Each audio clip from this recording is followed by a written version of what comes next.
outils qui nous permettent d'avancer dans notre vie.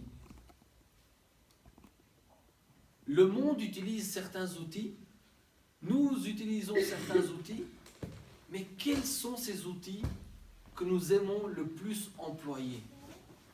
Il y en a des, par exemple, qui aiment, on le voit dans certains, que ce soit dans les chrétiens ou pas chrétiens, il y en a des qui aiment avancer dans leur vie par leurs propres efforts. C'est grâce à eux qu'ils ont atteint, qu'ils ont réussi ce qu'ils ont. Amen. D'autres, ils vont vous dire qu'ils utilisent l'argent. On voit, j'avais aussi regardé un reportage, mais un petit peu dans le même état d'esprit qu'on regardait avant, un Chinois qui a analysé ce qui se passait dans la France finalement. Et qu'on parlait que finalement toute la France était corrompue, les magistrats, etc. etc. Donc finalement, par ce biais-là, principalement, celui qui règne dans cette corruption, c'est qui? C'est l'argent. Parce que c'est au nom de l'argent qu'on peut faire beaucoup de choses. Donc l'argent est un outil qu'on peut utiliser aussi. Beaucoup par leur intelligence. C'est selon ma connaissance, c'est selon mon intelligence que je vais arriver à faire ceci ou cela. Beaucoup par rapport à leur notoriété. Parce que je m'appelle X, ben j'ai accès à certaines choses que d'autres n'ont pas accès. Amen. D'autres peuvent être de nouveau par, comme je disais, leur notoriété, par leur force, par leur charisme, de se dire, ok, ben non, moi, quand je suis là, on sait que je suis là et c'est comme moi je le veux. Donc, c'est tous des outils que l'être humain a à sa disposition pour arriver à ses fins la plupart du temps. Et le tout aujourd'hui, c'est de savoir, nous, en tant que chrétiens, quel est l'outil que nous avons à notre disposition. À notre disposition, j'ai envie de vous dire qu'ils sont tous là. L'argent, l'intelligence, la notoriété, l'arrogance, ils sont tous là. Mais lequel allons-nous choisir maintenant pour mener notre vie? D'accord? Déjà, beaucoup de personnes, et on va parcourir dans la Bible, certaines personnes qui pensaient accomplir les desseins de Dieu par le biais de certains outils que je viens d'énoncer. Mais on va aussi voir un peu les conséquences qu'il y en a eu. Et d'essayer de voir maintenant, dans notre propre vie, quels sont les outils que nous sommes en train d'utiliser pour essayer de comprendre les conséquences qui sont peut-être en train de nous arriver. Amen. Amen. Commençons par Zacharie 4. Zacharie 4.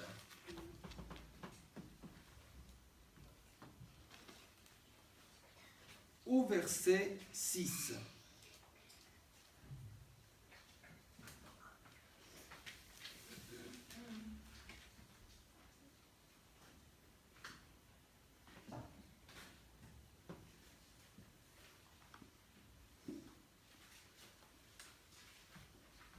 Dès que nous avons trouvé la parole, nous pouvons nous lever pour l'honorer. Amen.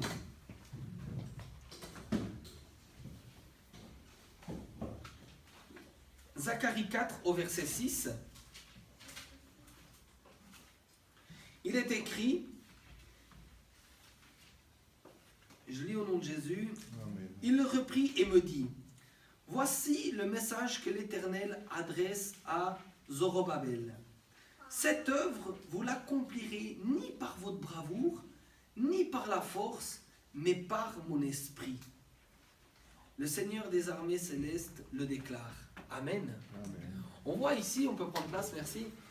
On peut prendre place. Je vois ici, ben finalement, Zorobabel, comment c'est qu'il aurait peut-être pu concevoir de rebâtir un temple. Amen. D'autres versions, ils nous disent que c'est par la puissance et la force. Là, il nous parle de bravoure. Mais l'Éternel s'est révélé à lui en disant, non, c'est pas comme cela que tu vas monter maintenant cet édifice. Amen. Et beaucoup de fois, le chrétien aussi part du principe qu'il reçoit une parole de Dieu, reçoit une révélation de Dieu, mais que maintenant, c'est à lui de trouver les outils avec lesquels il va atteindre la promesse de Dieu. Amen. On t'a dit, tu vas avoir un mariage, on t'a peut-être dit que tu vas avoir de l'argent, tu vas peut-être avoir une promotion, et finalement, toi-même, par tes propres raisonnements, tu vas essayer d'arriver à cette soi-disant promesse, mais par tes propres moyens, avec tes outils. Amen. Et on oublie des fois que Dieu, si oui, nous a donné les outils, s'il nous a donné la promesse, il va aussi nous donner les outils et la manière dans laquelle il veut qu'on arrive à cette promesse. Amen.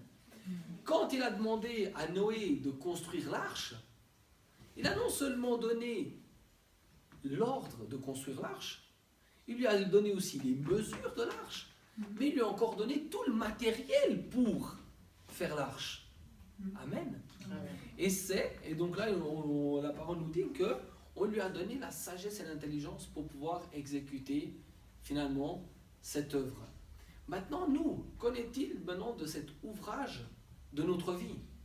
Là, l'Éternel s'est révélé à Zorobabel de lui dire non, c'est pas par ta bravoure ou par ta force que tu vas construire ce temple.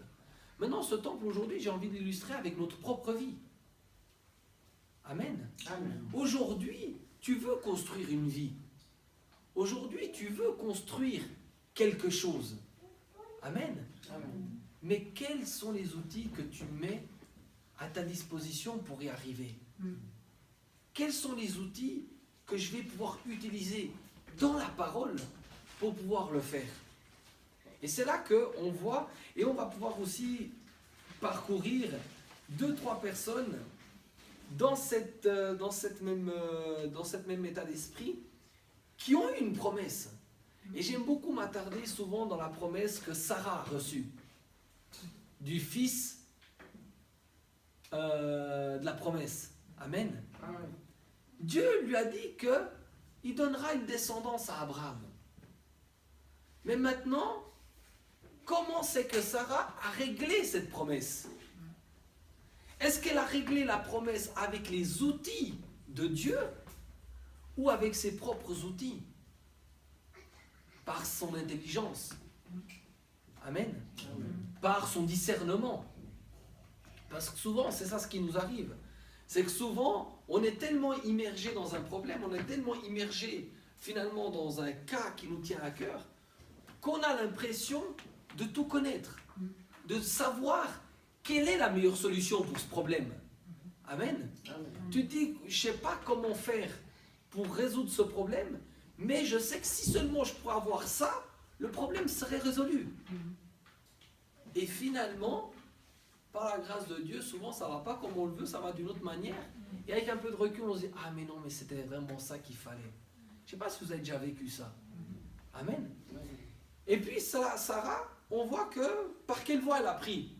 Elle s'est dit, ok, ben non, ayons cette promesse, ayons le temps aussi qui défile maintenant. La promesse ne vient toujours pas. Écoute, c'est bon, j'ai une solution, prends seulement la servante. Amen. Solution humaine. Aujourd'hui, tu as peut-être une promesse. Tu as certainement une promesse. Mais comment œuvres-tu à l'accomplir? Par ton intelligence? Par ta sagesse? Ou par l'intelligence et la sagesse de Dieu? Et on voit à quoi il est arrivé. Et puis c'est là où je vais m'attarder après, non sur aujourd'hui Sarah, mais sur son mari, le père de la foi. Amen. Amen. Abraham, qui lui aussi a été, comment dire, a été mis dans un fait accompli où il commençait à craindre pour sa vie. D'accord? Comme toi.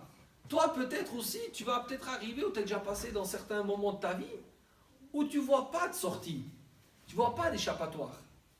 Alors tu essayes toi maintenant de résoudre les problèmes avec le peu d'intelligence que tu as, avec le peu d'intelligence que j'ai. Parce que finalement c'est qu'un tout petit peu, parce qu'on n'a qu'un aperçu de la chose. Et on essaie d'y aller avec la malice, on essaie d'être un petit peu plus malin, on essaye par peut-être des fois des mensonges. Et finalement c'est ce qui s'est passé avec notre père de la foi, avec Abraham, quand il est arrivé à Guérar, où finalement il s'est vu confronté à un lieu, à un roi, qu'il ne savait pas si oui on craignait Dieu ou bien non on le craint pas, il ne savait pas trop. Au lieu de remettre de nouveau sa destinée entre les mains de Dieu, qu'est-ce qu'il a fait? Amen. Amen. On va prendre ça dans Genèse. Genèse 20.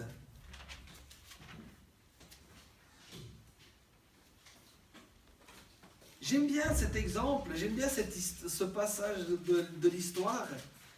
Pourquoi? Parce que c'est quelque chose encore qui peut se produire à chacun de nous en fait. D'arriver dans un lieu où il y a une certaine insécurité. Finalement, c'est ce qui s'est produit aujourd'hui. On va essayer de lire toute l'histoire pour voir après aussi les conséquences et de voir aussi que le fait de ne pas dire la vérité est un mensonge. Ne pas dire le tout est aussi un mensonge. Ne pas dire est aussi un mensonge. Amen. Amen. Genèse 20, du verset 1, et puis je vais descendre gentiment. Abraham quitta cette région pour aller dans le Guév. Il s'installa entre Kadesh et Sour. Puis il séjourna à Guérar. En parlant de sa femme Sarah, il disait « C'est ma sœur ». De sorte qu'Abimélec, le roi de Guérar, lui fit enlever. Mais Dieu visita Abimélec de nuit en songe et lui dit « Tu vas mourir à cause de cette femme que tu as enlevée, car elle est mariée. » Or, Abimélec ne s'était pas encore uni à elle. Il s'écria « Mon Seigneur, frapperais-tu des innocents? Son mari lui-même ne m'a pas dit « C'est ma sœur ». D'ailleurs, elle-même me l'a confirmé en affirmant « C'est mon frère ». C'est en toute bonne conscience et avec innocence que j'ai agi ainsi. Dieu lui répondit en songe « Je sais moi aussi que tu as agi en toute bonne conscience. C'est pourquoi je t'ai empêché de commettre un péché contre moi et je ne t'ai pas laissé la toucher. Maintenant renvoie cette femme à son mari, car c'est un prophète. Il priera pour toi et tu resteras en vie. Si tu ne lui rends pas, sache que tu mourras, toi et tous les tiens. » De bon matin, Abimélec convoqua tous ses familiers et leur raconta tout ce qui lui était arrivé. Ces gens en furent extrêmement troublés. Puis Abimélec fit venir Abraham et lui dit « Pourquoi m'as-tu fait cela? Quel mal t'ai-je fait pour que tu nous aies exposé, moi et mon royaume, à commettre un si grand péché? Tu as fait envers moi des choses qui ne se font pas. » Puis il demanda à Abraham « Pour quelle raison as-tu agi de la sorte ?» Abraham répondit « Je me suis dit, certainement on n'a aucun respect de Dieu dans ce pays-ci, et on me tuera à cause de ma femme. » Amen. Amen. Et on voit pour quelle raison Abraham il a juste agi comme ça. À cause de quoi? Tout simplement à cause de la crainte. La Bible nous dit qu'il avait eu crainte pour sa propre vie, et sur cela, il a voulu maintenant monter un peu une histoire. Une histoire qui aurait pu coûter la vie au roi. Amen. Et à tout son royaume. Et c'est là qu'on se dit que sur le principe, il y avait un soupçon de vérité. Même qui nous dit que finalement, sa femme, c'est sa demi-sœur. Ils ont le même père, mais pas la même mère. Amen. Amen. Mais même en s'appuyant sur une telle petite vérité, quelle aurait pu être la conséquence si Dieu n'aurait pas mis un point final à cette relation? Amen. Et souvent c'est ça aussi, c'est que nous avons une promesse, mais sur des faux raisonnements, sur des fausses pensées, nous faisons échouer beaucoup de choses. Sur principe ou prétexte que non, je sais, Dieu a voulu agir comme ça, je vais le faire parce qu'il y a quand même un fond de vérité. Et finalement, on se retrouve exactement dans le même état que Sarah. Au lieu d'accélérer sa bénédiction, on ne fait que de la retarder. C'est ce qui s'est aussi passé, finalement, en envoyant son mari vers Agar. Est-ce qu'elle a accéléré sa bénédiction à elle, ou est-ce qu'elle l'a encore fait retarder? Amen. Pourquoi que finalement? Pour que la promesse de Dieu s'accomplisse. Et là, Dieu avait déjà aussi cette promesse qui devait encore s'accomplir, parce que là, Isaac n'est encore pas né. Alors Dieu, s'il laisse maintenant ce projet, entre autres, d'Abraham se dire, ok, ben non, c'est ma soeur, c'est mon frère, etc., ben ça pouvait dérouter les plans de Dieu. Il met un point final pour que on puisse de nouveau rentrer dans notre promesse. Et puis nous, aujourd'hui, c'est ça, c'est de se dire, ok, aujourd'hui, dans ce que je suis en train de vivre, dans la vie où je me trouve aujourd'hui, est-ce que je suis en pleine dans la volonté de Dieu, ou est-ce que je suis un peu à côté? Est-ce que je suis en train de marcher, certes, mais par mon intelligence, ou selon la volonté de Dieu?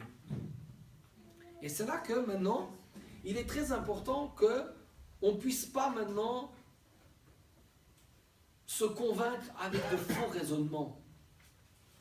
Aujourd'hui, tu prends par exemple le chrétien, le bon, le fidèle, le juste, qui vient tous les dimanches à l'église, qui vient aux enseignements, qui donne sa dîme, tout va bien dans sa vie, mais que finalement, il passe par un moment maintenant où il a du chômage, où il va avoir peut-être au-devant de lui des difficultés financières.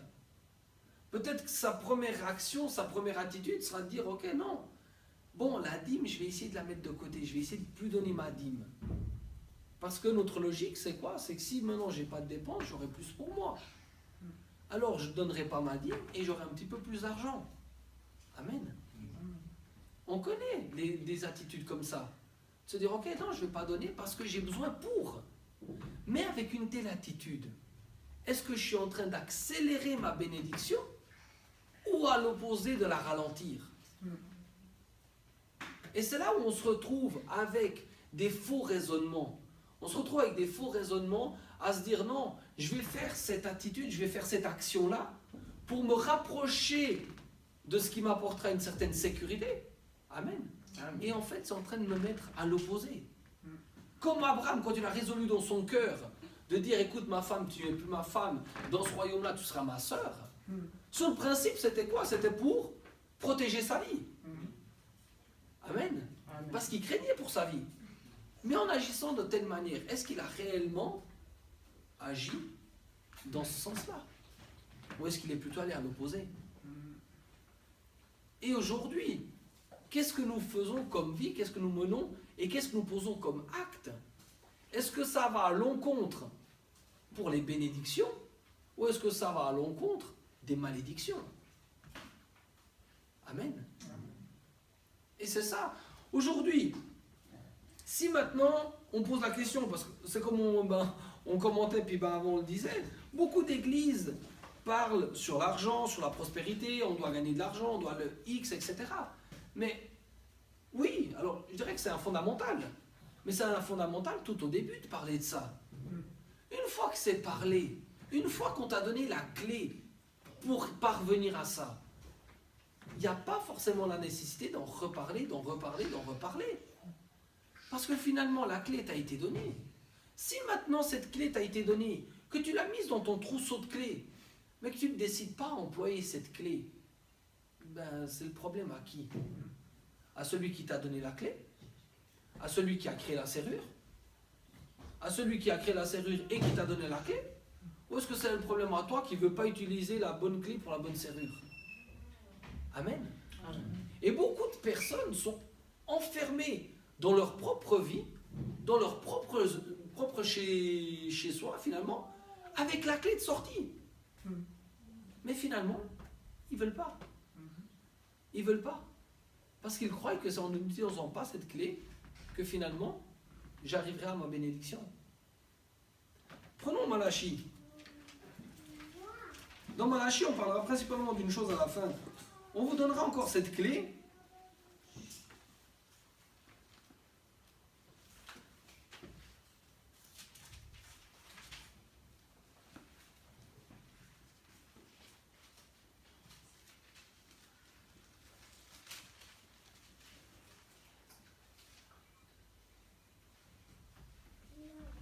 Malachie 3:10.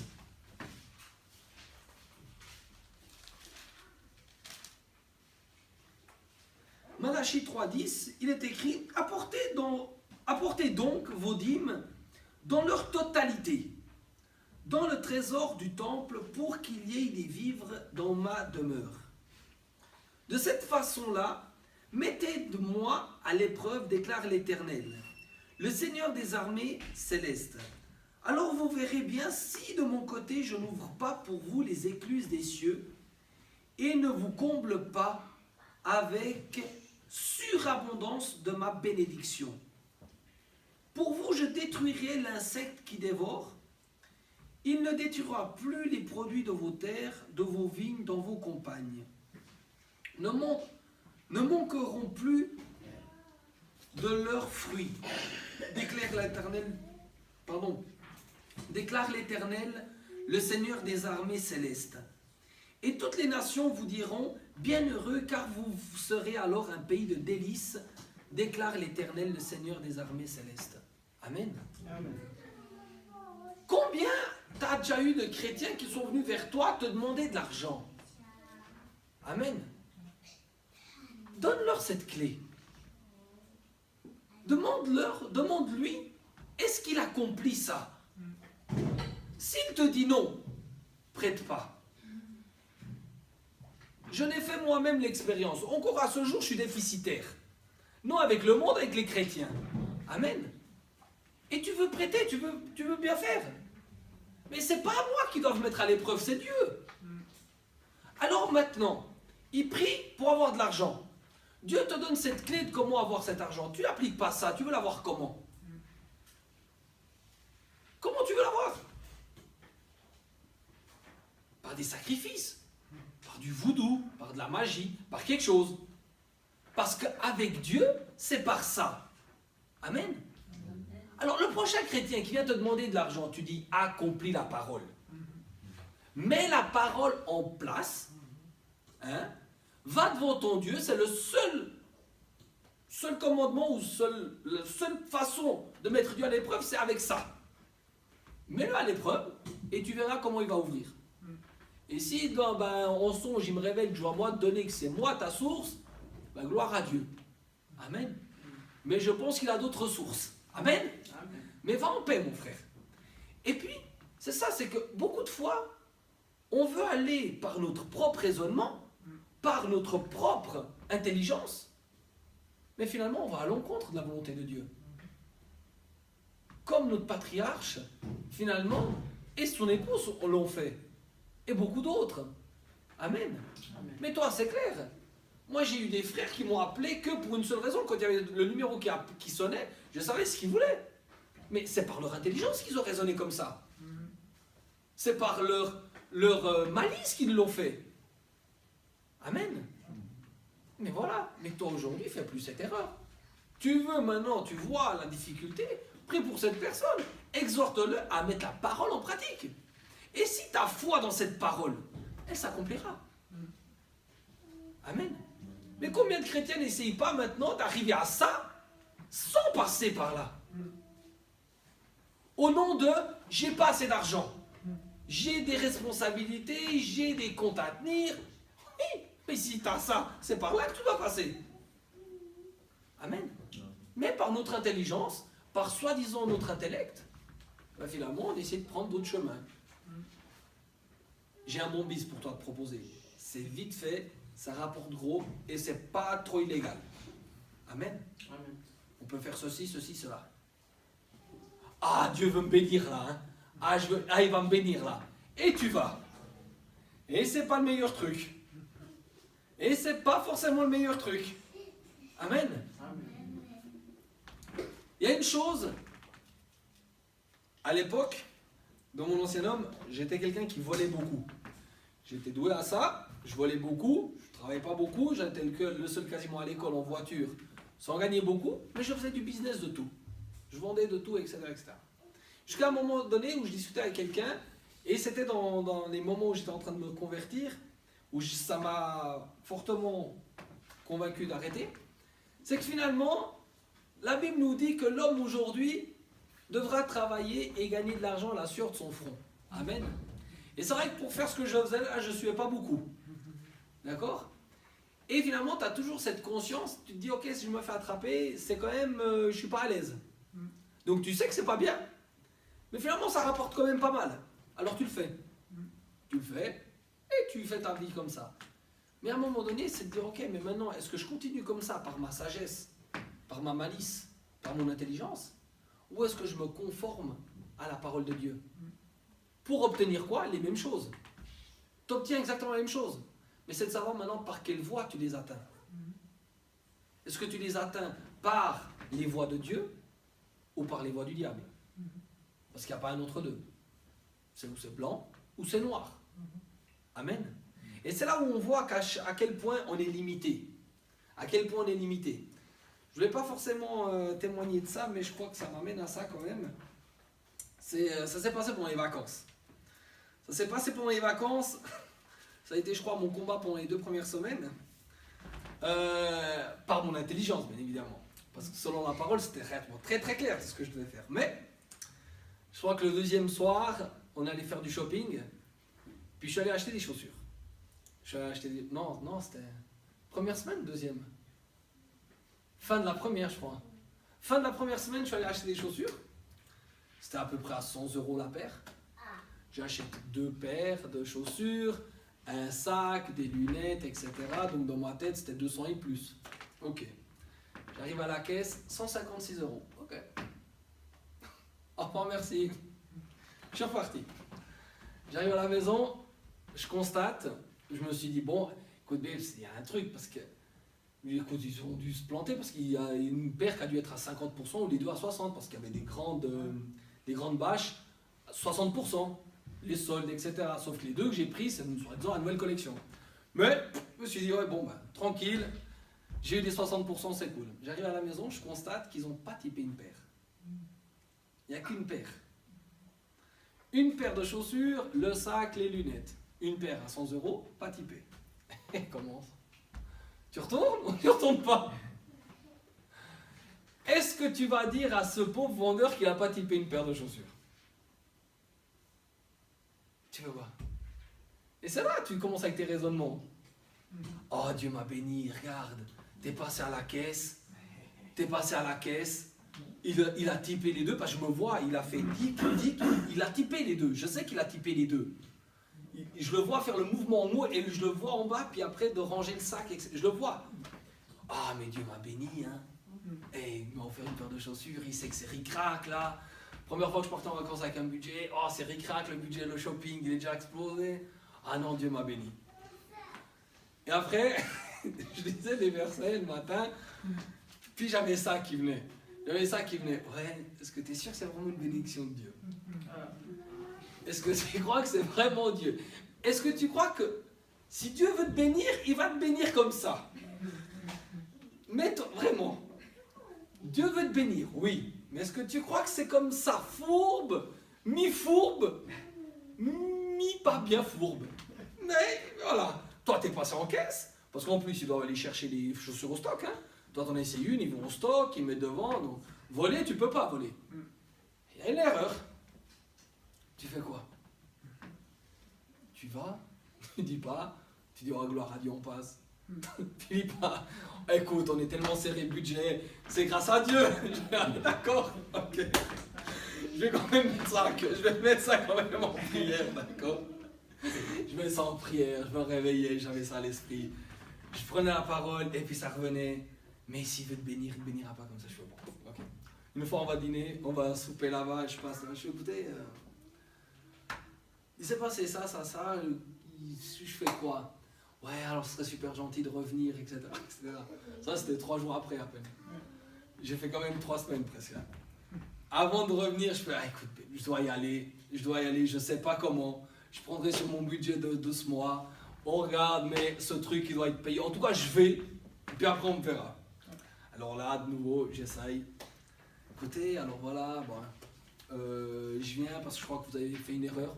Je viens en toute bonne foi, d'accord? J'espère que vous en ferez de même vis-à-vis de moi. J'attendais un geste commercial, tu vois.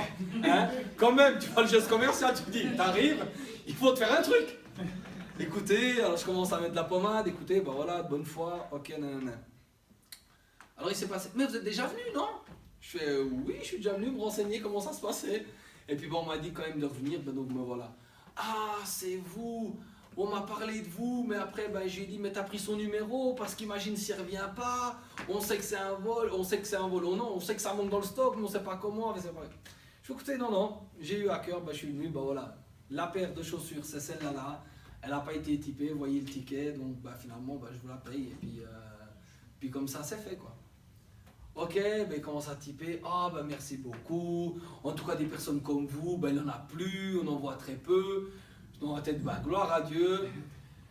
Ok, on se dit voilà, ben 99 €, voilà. Ok.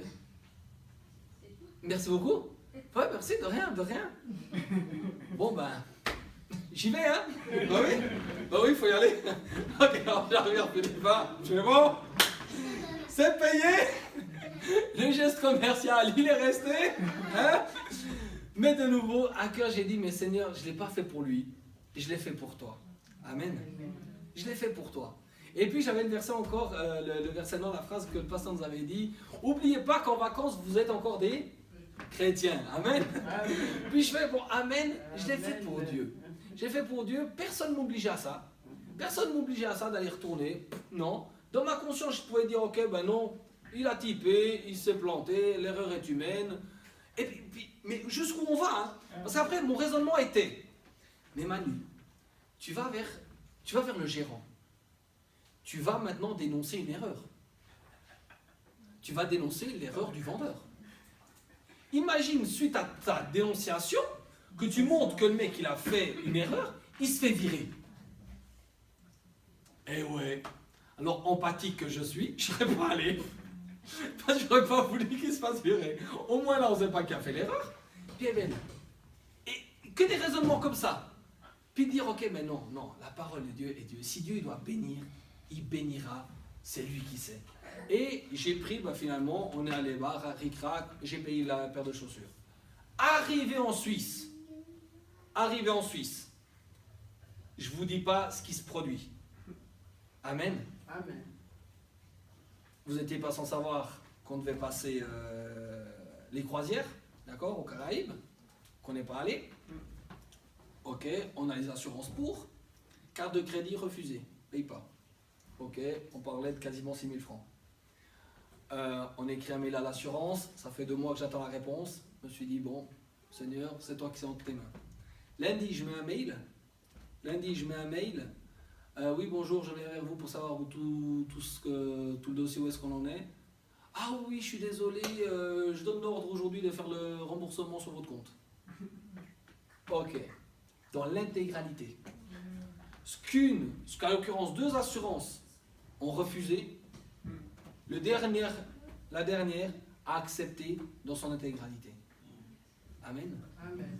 Et si maintenant, c'est là que je me pose la question, et si maintenant, par mon intelligence, par ma malice, j'aurais économisé 100 €. Combien ces 100 € m'auraient coûté? Amen. Et c'est là le point d'interrogation. Et puis c'est après là que maintenant tu parles avec le chrétien, il dit oui, gloire à Dieu. Tu parles avec maintenant nos chrétiens, il va dire oui, c'est le hasard, c'est la chance, c'est le tout. Mais toi, dans ta conviction, c'est là que tu reçois cette conviction après, de dire non. Ça, je sais pourquoi ça s'est produit là. Amen. Amen. Et maintenant, tout plein de petits signes qui continuent. Amen. J'ai des trucs en vente depuis bientôt 2 ans. Hier, je reçois le mail. Est-ce que c'est toujours là? Oui. Aucune raison pourquoi il me fait ça. Des trucs que j'ai plus, que j'avais laissés. Oui, vos gens, vous les avez encore? Écoutez, oui, non, mais écoutez, je viens vous les chercher. Ok. Depuis que je suis rentré, je pense que si tout se concrétise, on a plus de 10 000 francs pour 100 €. Et c'est ça qu'on dit, ok, quand il multiplie par 10, par 100, amen, ça prend un sens. Mais est-ce que les outils que nous utilisons tous les jours, est-ce qu'ils sont en conformité avec la parole? On l'appelle le malin. On l'appelle le malin, c'est bien pour une raison. Amen. Et on aime se sentir malin aussi.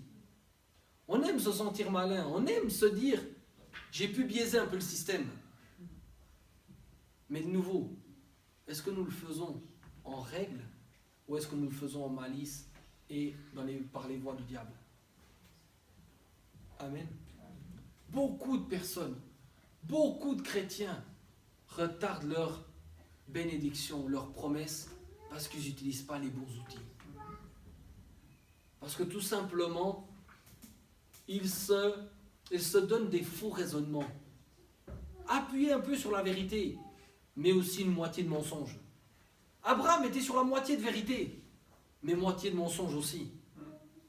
Amen. Et maintenant, quelle est la partie la plus forte?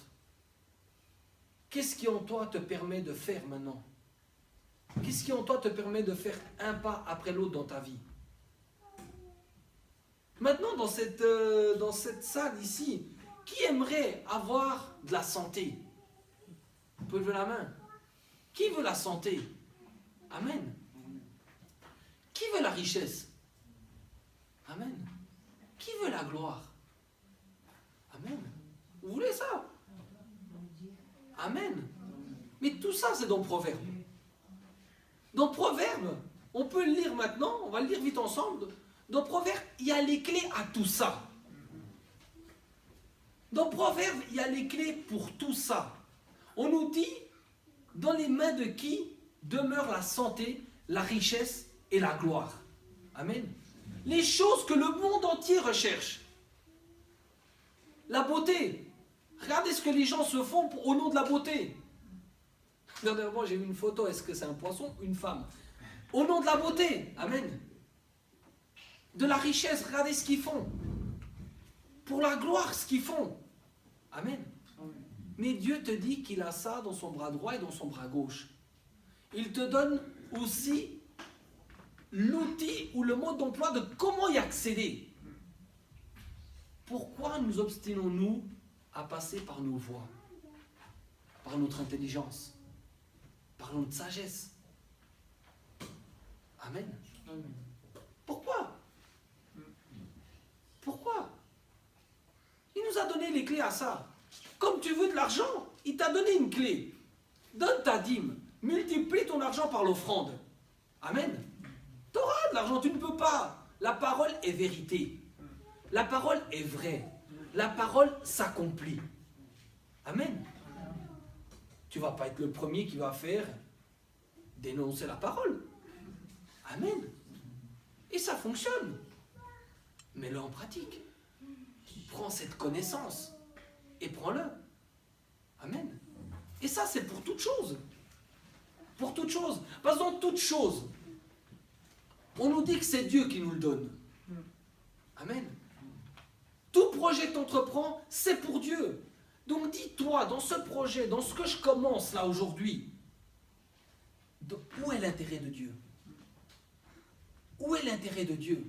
Je veux me lancer comme indépendant, oui, mais quel est l'intérêt de Dieu là derrière? Je veux aider ce frère, je veux aider sa sœur, oui, mais où est l'intérêt de Dieu là derrière? Parce que finalement, tu peux aider le frère et la sœur juste pour être bien vu par lui. Juste pour qu'il puisse te pistonner pour le prochain poste. Amen. Amen. Tu peux juste aider ton frère juste pour impressionner quelqu'un d'autre. Ou quand tu fais la chose, tu le fais pour savoir quel est maintenant l'intérêt de Dieu dans ça. Je fais ce travail. Pourquoi?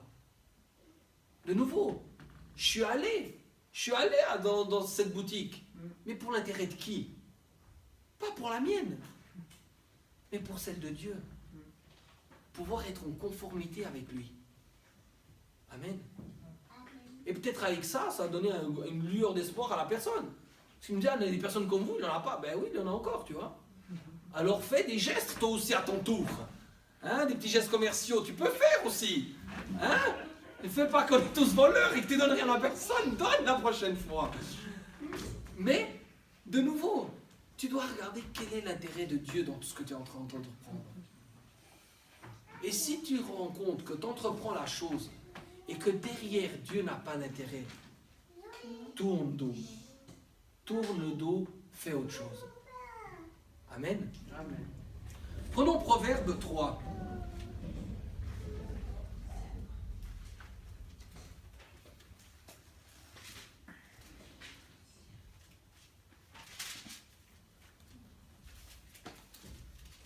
La version que j'ai ici, elle n'est pas commune toujours, mais on va essayer de faire avec celle-là.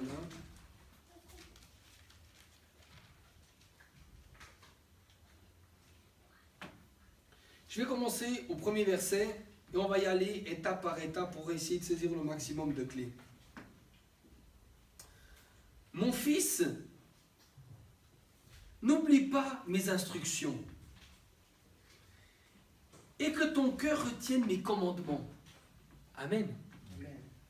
Quels sont les commandements de Dieu? Est-ce que j'ai une pleine connaissance des commandements de Dieu pour savoir comment je dois marcher dans la vie? Parce que si tu ne connais pas que Dieu est vérité, qu'il n'y a aucun mensonge en Dieu, tu pourras mener ta vie avec certains mensonges. Avec certains mensonges pour arranger ta situation, pour arranger tes événements, pour arranger ta situation là où tu te trouves. Amen. Mais si tu sais que Dieu n'est que vérité, tu commenceras à mener une vie que de vérité. Amen. Car il rallongera tes jours et ajouteront des années à la durée de ta vie et t'assureront le bonheur. Que l'amour et la fidélité ne te fassent jamais défaut. Attache-les autour de ton cou, grave-les sur les tablettes de ton cœur. Que l'amour et la fidélité ne te fassent jamais défaut. Comment est ta vie tous les jours? Comment est ta vie avec ton prochain? Comment est ta vie avec ton frère, avec ta soeur, avec ton père, avec ta mère? Est-ce que c'est de l'amour que tu donnes tous les jours? Amen. Amen. Mais pourquoi on n'arrive pas à être aussi spontané qu'elle? Parce forcément on ne donne pas que de l'amour, amen. Par contre, elle donne que de l'amour, donc amen tout de suite. Mais nous, ah non, là, hier, c'était chaud quand même, hein, là-bas. Hein. Mais non. Mais quand tu donnes de l'amour, tu peux être spontané, que Dieu te bénisse. Et tu obtiendras les faveurs de Dieu et des hommes. Tu auras la réputation d'être un homme de bon sens. Mets ta confiance en l'Éternel de tout ton cœur et ne te repose pas sur ta propre intelligence. Amen. Combien de projets de Dieu as-tu déjà menés avec ta propre intelligence? Combien t'es déjà allé à d'entretiens qui étaient peut-être la promesse de Dieu, mais t'y es allé avec ta propre intelligence, avec ta propre crainte, avec ta propre préparation. Amen. Mais il nous dit quoi? Repose-toi sur l'Éternel. Tu veux préparer ton prochain entretien? Tu veux préparer ta prochaine évaluation? Repose-toi sur l'Éternel. Ne prépare rien. Fais ta prière matinale. Vas-y comme un autre jour. Et aie confiance en l'Éternel. Mets ta confiance en l'Éternel de tout ton cœur. Amen. Cherchez à connaître sa volonté pour tout ce que tu entreprends. J'ai dit avant, tout ce que tu veux entreprendre, cherche quelle est la volonté de Dieu dans ça. Et si tu vois qu'il n'y a pas de pair, tu vois qu'il n'y a pas une corrélation entre les deux, ça ne sert à rien. C'est en vain. Amen. Amen. Cherche à connaître sa volonté pour tout ce que tu entreprends. Et il te conduira sur le droit chemin. Ne te prends pas pour un sage, révère l'Éternel et détourne-toi du mal. Ce sera une bonne médecine qui t'assurera la santé du corps et la vitalité de tout ton être. Honore l'Éternel en lui donnant une partie de tes biens, en lui offrant les prémices de tous tes revenus. Amen. Amen. On retrouve Malachie. Mais si tu n'honores pas Dieu déjà avec ça, mais comment tu veux aller au reste? Comment tu veux aller à la prochaine étape de bénédiction si tu n'accomplis pas ce que Dieu te dit d'accomplir pour être béni? Comment? Tu commences ton business, il est fleurissant. Mais dans tout ça, tu ne donnes pas à Dieu, tu ne donnes pas les prémices à Dieu. Tu veux qu'il t'accompagne combien de temps comme ça? Combien de temps va-t-il encore t'accompagner dans ton projet? Amen. Alors tes greniers regorgeront de nourriture et tes cuves déborderont de vin. Mon fils, si l'Éternel te corrige, ne t'en fais pas. S'il te reprend, ne t'inquiète pas, car c'est celui qui l'aime que l'Éternel reprend, agissant avec lui comme un père avec l'enfant qu'il chérit. Heureux l'homme qui a trouvé la sagesse. Heureux celui qui est devenu raisonnable. Acquérir la sagesse vaut mieux que de gagner beaucoup d'argent. Les avantages qu'elle donne sont plus précieux que l'or le plus fin. Elle a plus de prix que les perles, et aucun trésor que tu pourras désirer n'égale sa valeur. La sagesse t'offre de sa main droite une longue vie, et dans sa main gauche la richesse et la considération. Les voies dans lesquelles elle conduit sont agréables. Tous ses chemins convergent vers le bonheur. La sagesse est un arbre de vie pour ceux qui s'attachent à elle. Et ceux qui savent la garder sont heureux. Amen. Donc déjà de un, on doit se diriger vers elle. Et non seulement se diriger une fois ou deux, mais encore de s'y attacher. Et c'est là qu'on pourra vivre cette vie heureuse. C'est là qu'on pourra vivre cette vie heureuse. Amen. Amen.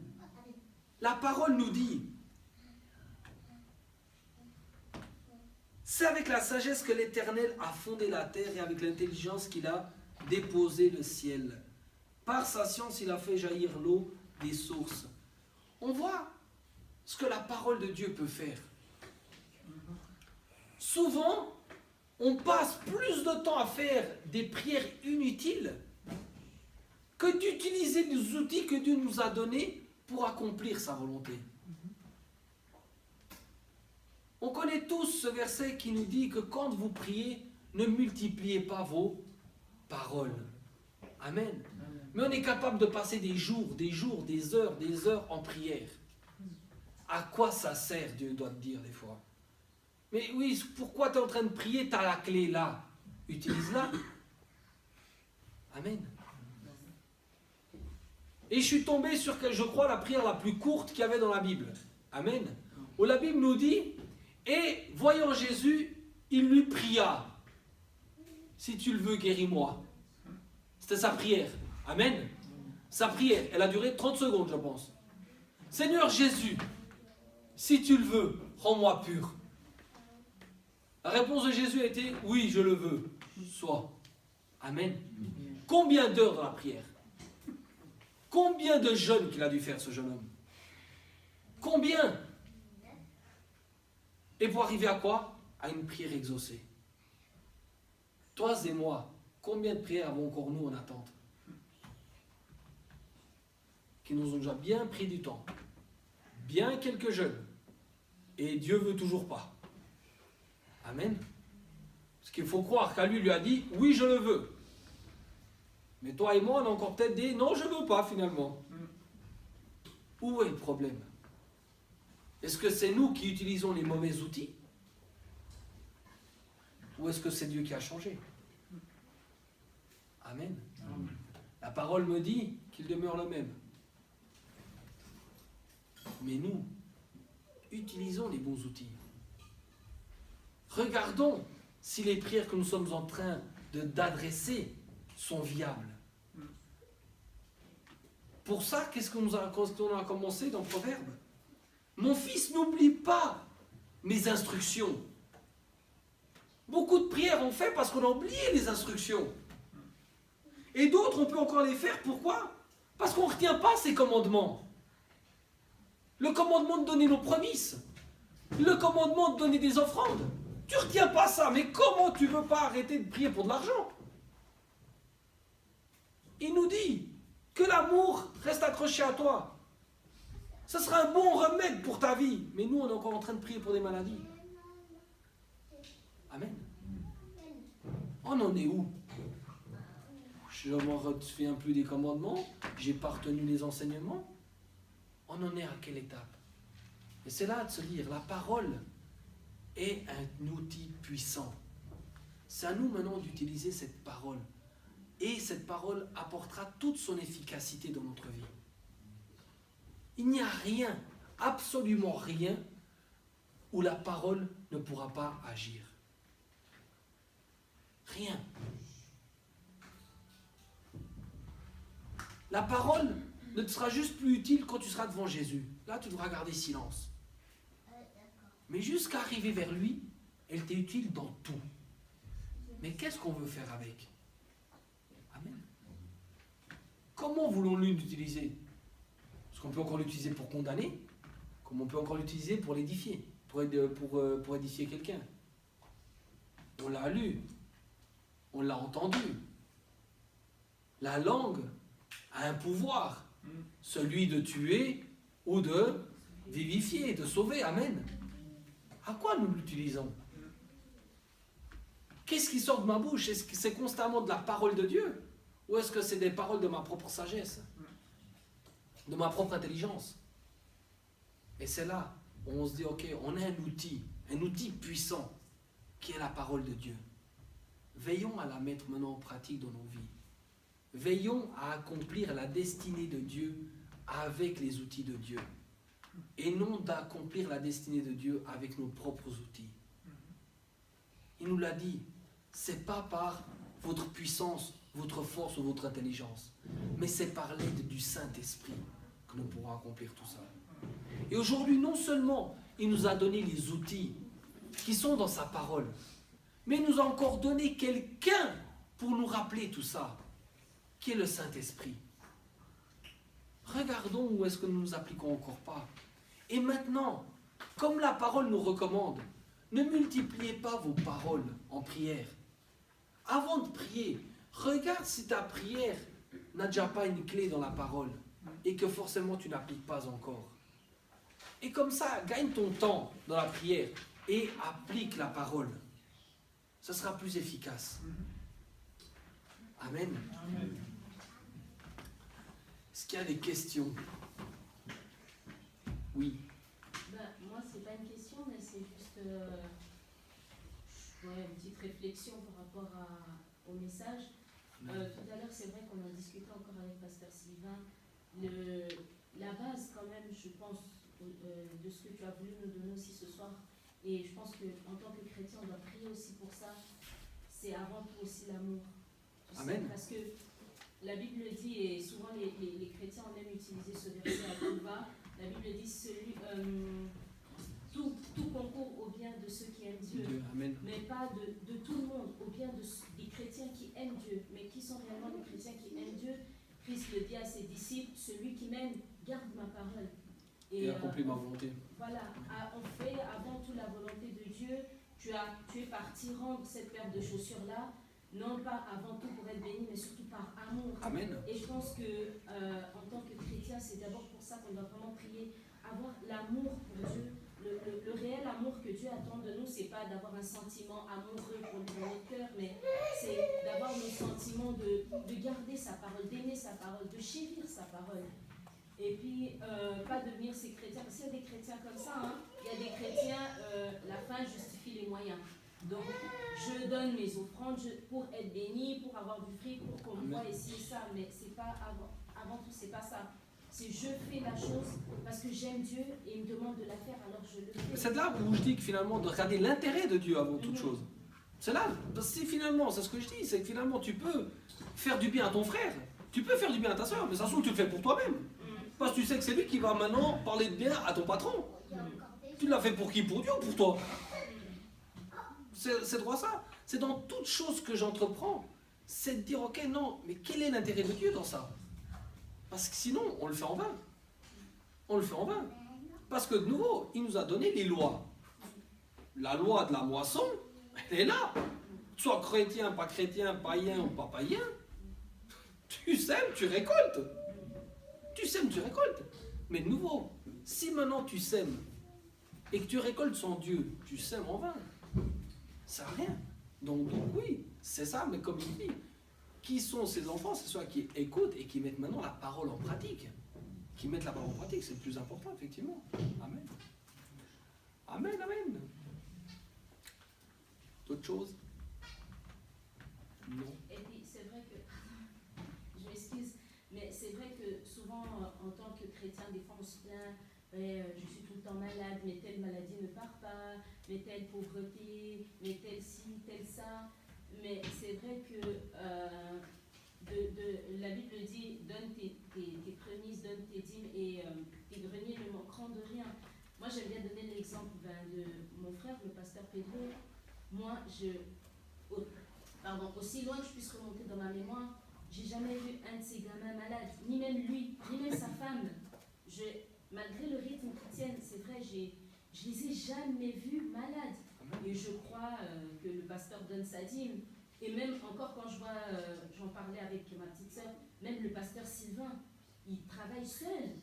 Et sa femme ne travaille pas. Mais quand tu le vois, tu as l'impression que le gars, il roule sur l'or, mais il est bien, quoi. En fait, il est seul à travailler. Et c'est vrai que des fois, on s'attend à ce que Dieu fasse pour nous des trucs, excusez-moi le terme, des trucs de ouf, alors que Dieu te garde. Pour moi, ils sont gardés d'une manière surnaturelle. C'est pas naturel ce qu'ils vivent. Amen. C'est vraiment, Et on s'attend des fois à certaines visitations de la part de Dieu, mais qui passeront par ce canal-là aussi de la dîme, de l'offrande, de X et de Y. C'est pas forcément que la grâce qu'il fait au pasteur Sylvain par sa dîme et son offrande, moi, il me la fera de la même sorte, mais d'une autre manière peut-être. Je sais pas si ce que je dis là. Dieu visite de plusieurs manières au travers de nos dîmes, en fait. Nous bénit de plusieurs manières au travers de nos offrandes et que voilà. Je sais pas si on peut dire, mais voilà. Alors, ça arrivé il y a 2 jours ou 3 jours en arrière. Je suis tombé malade. Hein? Je suis tombé malade. Voilà. Comme j'étais en Afrique, on doit prendre c'est quoi le médicament là? Cameron, juste comme ça. Alors, comme j'ai fait 3 semaines environ, je dois avoir environ 24 pastilles dedans. J'en avais 12. Alors, on s'est trompé quelque part.